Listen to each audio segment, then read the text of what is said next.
Outpouring of support and condolences being sent by leaders across the state, including Governor Lamont, who just released this statement saying in part, quote, Trooper Pelletier served Connecticut with honor, integrity, and commitment, and he embodies the definition of public service.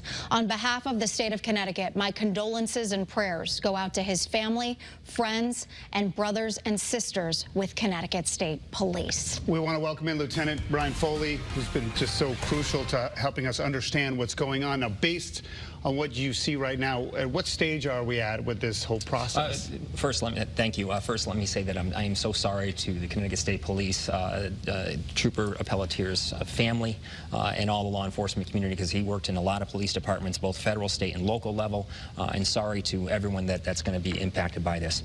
Looking at what we're seeing out on the highway right now, I can tell you, one, you have the first scene at exit 31, and then the second scene at exit 37 where the red pickup truck is, and this is being looked at as an evading, and it certainly should be, because that distance is quite a distance, number one. Given the injuries, fatal injuries to the trooper, severe injuries to the trooper, the driver would have to have known he struck somebody, and somebody would have had to have been following him to pull over at exit 37 area. And what I would have been told was that he fled into the woods and was captured. I'm hoping there'll be video of that.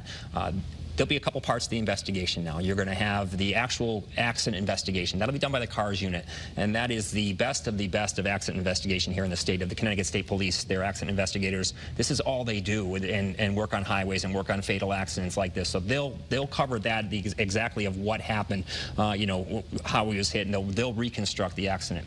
On the other side, you have the suspect right now, and he's likely sitting in a police troop, I would guess Troop H in Hartford. You have major crimes detectives likely interviewing him. They're going through his cell phone if he has it, and talking to him. They may have an accident drug recognition expert there, or seeing if he was impaired in any way, taking his blood to see if he's under the influence of anything. A lot of things going on internally. You have family that's going to come to the scene, or likely the office of the chief medical examiner. There'll be escorts for that. You have a massive procession, and I know multiple police departments that I've spoke to on the way in here were gassing up to go to this procession.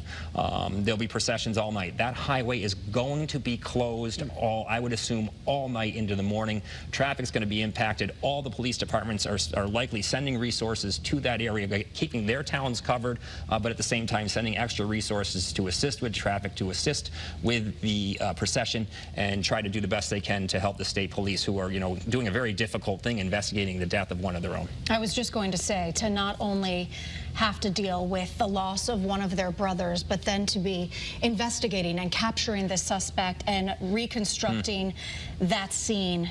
Our hearts just go out to them, and I can only imagine the pain, because you know this. Yep. This is a brotherhood. This is a sisterhood. Yeah, everyone's pretty upset. And this was a good guy that had a ton of a training experience, had been assigned to a lot of things.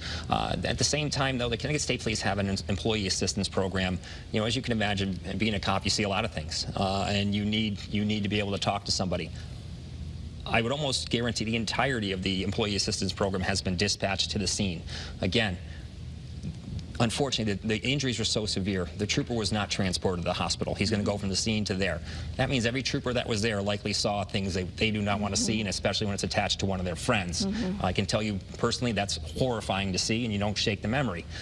EAP or employee assistance will be there to help with the troopers in the coming days and weeks. The State Police Union, this is where they really step up.